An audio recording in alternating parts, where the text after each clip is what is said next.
Environmentalist Alexander Verbeek joins me now from Stockholm. Great to have you on the News Hour once again. Always a pleasure. We've been seeing demonstrations there across Australia. They're asking for Scott Morrison to step down. They're angry with his government's handling of this current bushfire crisis. You're a policy advisor. What would you advise Mr. Morrison? Well, I just heard this woman saying, the last woman that was in the picture, said we don't want to feel alone, and she referred to the army. I think as a prime minister, that is exactly the role you have to play. You need to be there with the people and not go on holiday to Hawaii as he did during the wildfire crisis. More importantly, for the long term, he needs to listen to the people. He needs to listen to science and really tackle climate change as a real issue and accept the science and work towards a transition of the economy. And, you know, how do you listen to science when so much of your economy is dependent on coal?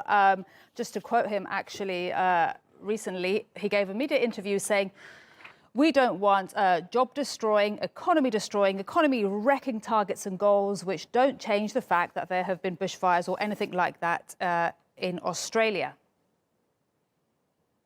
Well,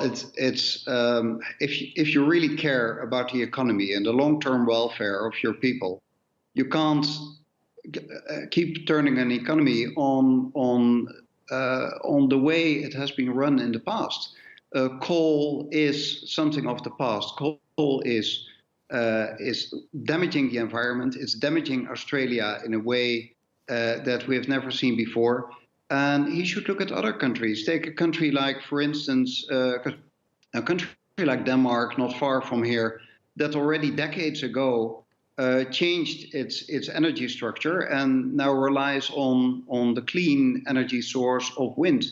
And then compare those economies. It has not been damaging to the economy of Denmark. Actually, it has been a good thing. They're selling windmills now all over the world. It creates much more jobs than the coal industry. Or look at the European Union that has now recently really embraced a policy of transitioning to a new economy, which is cleaner, which is better for the people and better for the climate. He is kind of standing alone in his position. There was recently the climate change performance index came out, and Australia is typically at the bottom by not showing up at the UN climate summit, by not supporting the Green Climate Fund, by not investing in renewable energy.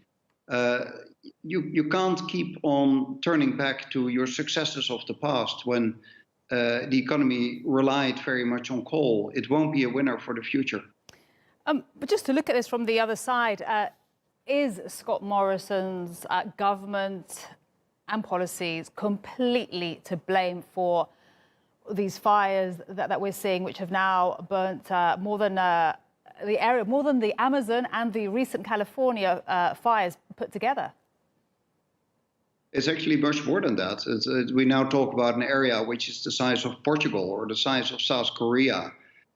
So it's about 8 times more than what has been destroyed in California. It's not a one-on-one relationship, that it is the CO2 produced by Australia that is creating the damage in Australia. We talk about a worldwide problem. We have to solve this, all of us together. But the unique case of Australia is now typically a rich Western country that has the means and the knowledge and the technology to really shift to a new economy.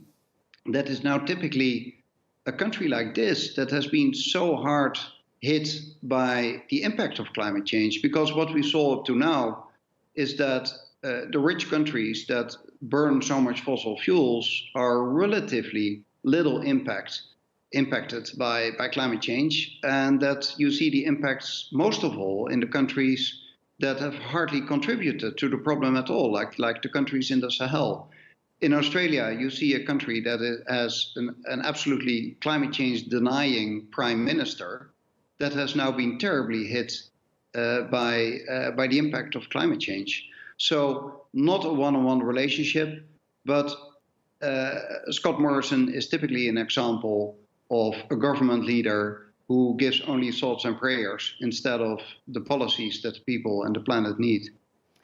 And on that strong note, Alexander, we thank you once again for coming on the News Hour. Always a real pleasure.